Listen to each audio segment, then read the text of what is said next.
Hello students, myself Sapna Kashyap, and till now we have completed few topics of national income.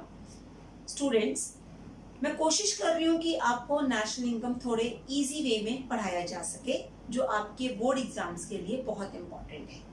हमने अभी तक national income के कुछ बहुत ही इम्पोर्टेंट टॉपिक्स जैसे कि उसके बेसिक कंसेप्ट्स पढ़े हैं, हमने वैल्यू एडेड मेथड किया, हमने double counting and how to remove the problem और solve the problem of double counting किया, प्रिकॉशंस वैल्यू एडेड के हमने कंप्लीट किए और वैल्यू एडेड मेथड के कुछ न्यूमेरिकल सॉल्व किए.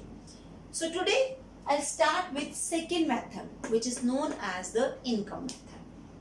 Students, income method होता क्या है? Income method is one of the method with which we can start calculating the national income. Income method का एक और नाम है which is known as distribution share method or the factor method. So there are three different names of income method. The first is income method, distribution share method and the factor method, right? All the three are the same. In this method we are calculating national income. Now, according to the income method, the national income is estimated by calculating the factor income of all the factors of production in an accounting year. इस definition में तीन keyword है. पहला है factor of production, दूसरा है factor income और तीसरा है इन एन अकाउंटिंग ईयर. तो नेशनल इनकम अगर हम इनकम मेथड से कैलकुलेट करते हैं तो इनकम मेथड ये कहता है कि जितने भी फैक्टर्स ऑफ प्रोडक्शन हैं, फैक्टर्स ऑफ प्रोडक्शन स्टूडेंट्स हमारे पास 4 टाइप्स के होते हैं: लैंड, लेबर, कैपिटल, एंटरप्रेन्योर. इन चारों की जो अर्नड इनकम है जिसके लिए इन्होंने सर्विसेज दी, जो अर्नड इनकम है इसको ऐड करेंगे तो हमारी नेशनल इनकम आ जाएगी, राइट? नेशनल इनकम में हम हमेशा सिर्फ फैक्टर इनकम को काउंट करते हैं, ट्रांसफर इनकम काउंट नहीं होती. As I have told you earlier also, what is factor income? Factor income is a earned income for which we have given the services to others or maybe we have given the goods to other. उसे हम क्या कहते हैं? Factor income. तो land, labour, capital, entrepreneur. Land के लिए हम क्या पे करते हैं? रेंट. लेबर के लिए वेजेस एंड सैलरीज. कैपिटल के लिए इंटरेस्ट एंड एंटरप्रेन्योर के लिए profit. So we call in simple terms, अगर हम wages and salaries, rent, interest, profit इनको ऐड करेंगे तो हमारे पास क्या आ जाएगी? National income. ये तो है न्यूमेरिकल्स के लिए important. But first now I start teaching you the precautions of calculating income method or the national income from income method. Let's start discussing it. First precaution, we are talking about transfer income. Students, ये एक ऐसा concept है जो आपको अपने दिमाग में एक बार अच्छे से फिक्स कर लेना है कि फैक्टर इनकम क्या होती है और ट्रांसफर इनकम क्या होती है. आई थिंक मैंने अभी भी बताया और पहले भी बता चुकी हूँ, लेकिन मैं फिर से एक बार रिकॉल करवा रही हूँ. Factor income means earned income और the income for which we have given services to other, जिसके लिए हमने दूसरों को सर्विसेज दी. फैक्टर इनकम हमेशा नेशनल इनकम में काउंट होगी. But when you are talking about the transfer income कभी भी नेशनल इनकम में काउंट नहीं होती. ट्रांसफर इनकम क्या होती है? ट्रांसफर इनकम हमारी अनअर्न्ड इनकम मतलब जो हमने अर्न नहीं की है, जो हमें ऐसे ही मिल गई. ट्रांसफर इनकम के एग्जांपल्स हैं gifts, may be old age pension or maybe grants. So gifts, grants, old age pension, your pocket money, the pocket money which your parents are giving to you, that is a transfer income because you people are not giving any services to your parents for the pocket money. तो transfer income कभी भी national income में count नहीं होती. तो simple terms में gifts, grants, donations, old age pension, pocket money, pocket allowances, these are not included in the calculation of national income. Second is income from sale of second hand goods. Income from sale of second hand goods. Student if you remember, मैं ये चीज पहले भी एक बार discuss कर चुकी हूँ आपसे कि income from sale of second hand goods का मीनिंग क्या है। अगर मैंने कोई सेकेंड हैंड चीज, अपनी कोई चीज किसी और को बेची तो वो सेकेंड हैंड हो गई। उस सेकेंड हैंड गुड की वैल्यू हम काउंट नहीं करेंगे। वैल्यू एडेड मेथड में हमने ये पढ़ा कि the value of second hand goods is not included in national income. Second hand goods की वैल्यू कभी भी इंक्लूड नहीं होती, बट जो उसकी सेल के टाइम पे जो इनकम जनरेट होती है, जिसे कि मैंने आपको समझाया था कि जो उस एजेंट की इनकम है वो काउंट होगी। तो income generated from second hand goods will be included. Means कि अगर एक एजेंट एक सेकेंड हैंड गुड को, that second hand good can be a car, it can be a TV, it can be a fridge और अ building, अगर वो एक से लेके दूसरे को सेल करता है और बीच में वो कोई भी इनकम, फॉर एग्जांपल वो कमीशन अर्न करता है, बिकॉज वो एजेंट है, उसको कमीशन मिलेगी ना, तो उसकी कमीशन नेशनल इनकम में काउंट होगी। So this is included in the calculation of national income. Next is income from sale of shares and bonds, shares, bond, debentures और anything like this. This is also not included in the calculation of national income. Why it is not included? Because जितनी भी income हमें shares, bonds और debenture से मिलती है वो सिर्फ एक पेपर क्लेम है। एक्चुअल में no production is happening, and as I have told you कि जहां प्रोडक्शन होती है, गुड्स एंड सर्विसेज प्रोड्यूस होती हैं, वो नेशनल इनकम में काउंट होता है, और जहां प्रोडक्शन नहीं हो रही वो नेशनल इनकम में काउंट नहीं होता। तो ये क्या है, एक just paper claim. Next is windfall gains. Students, windfall gains क्या होता है? विंडफॉल गेन्स होता है जो इनकम एकदम कहीं से आ जाती है।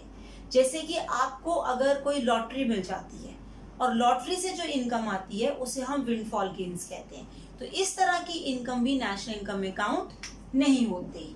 विंडफॉल गेन्स की इनकम भी नेशनल इनकम में इंक्लूड नहीं होगी।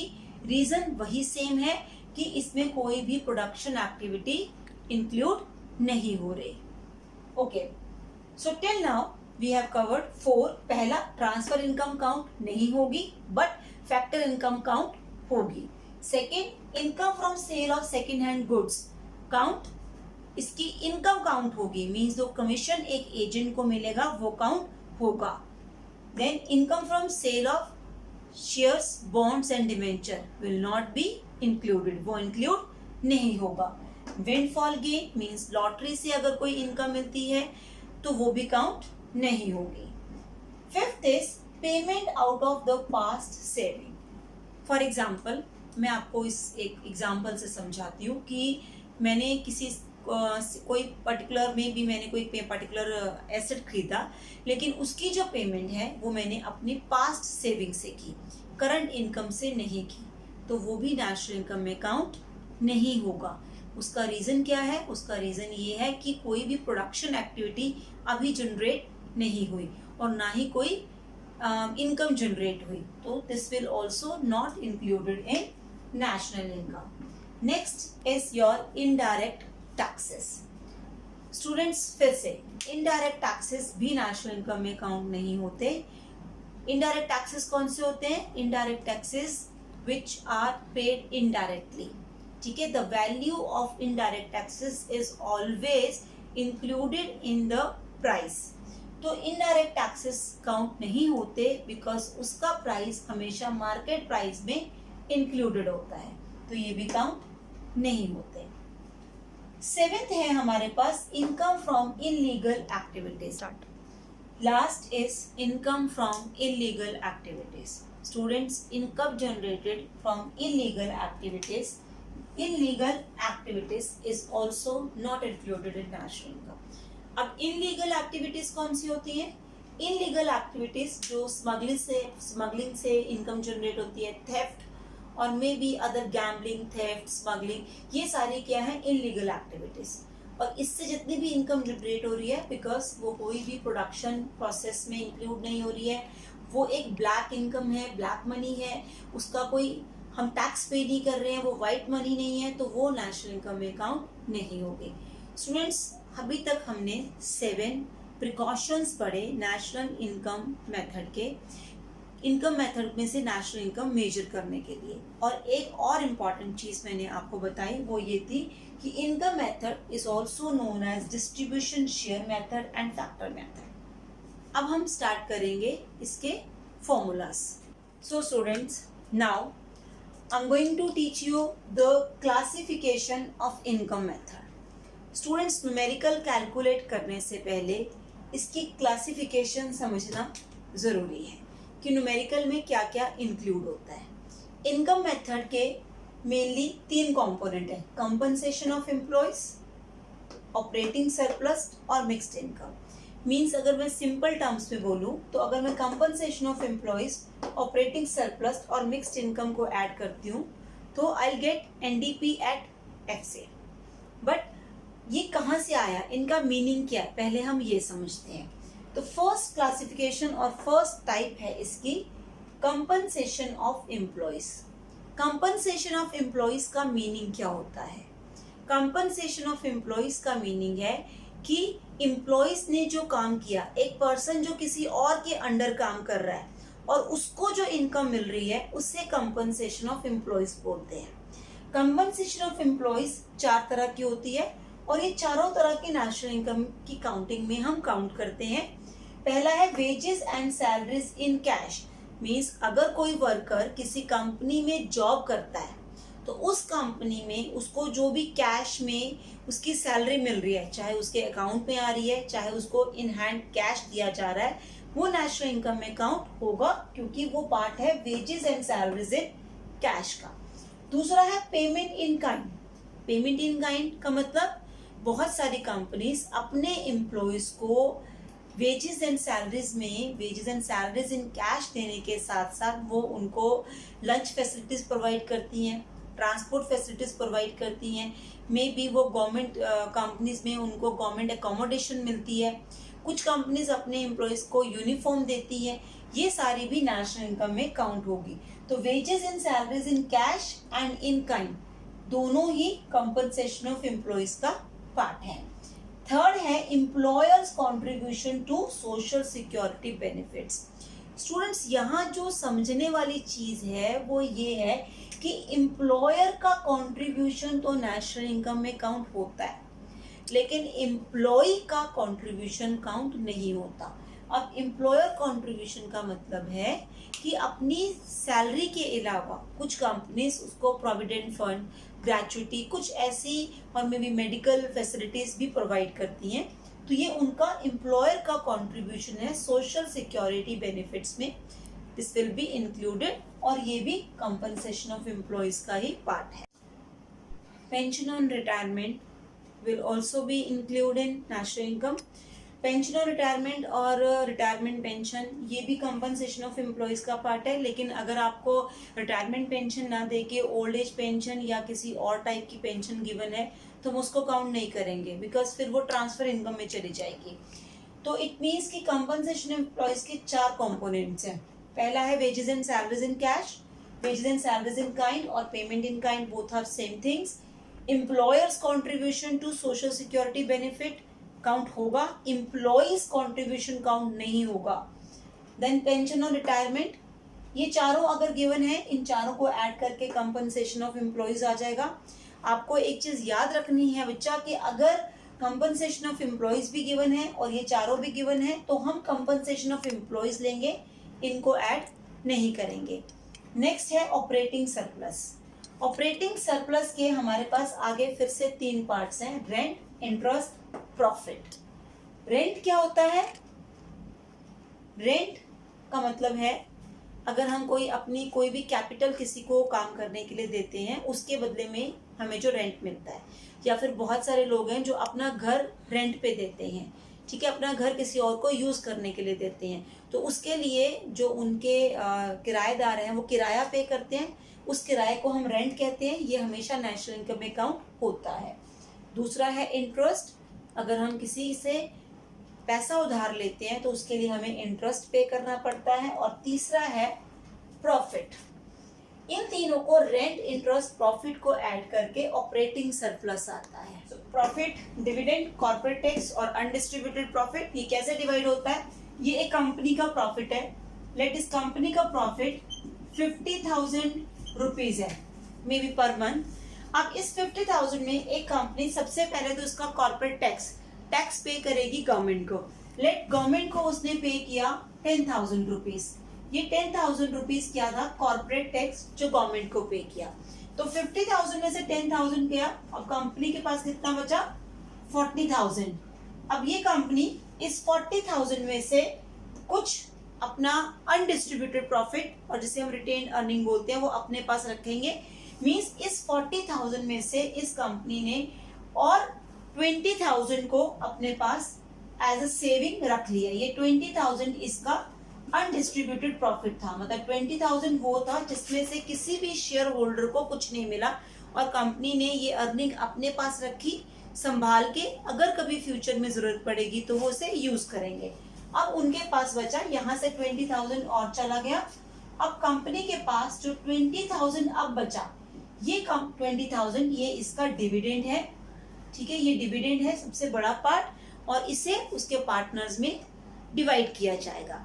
तो ये थे इसके पार्ट। इट मीन्स जब हम नेशनल इनकम को इनकम मेथड से कैलकुलेट करते हैं तो हम इसके लिए ये तीन चीजें लेते हैं, compensation of employees plus operating surplus plus mix income.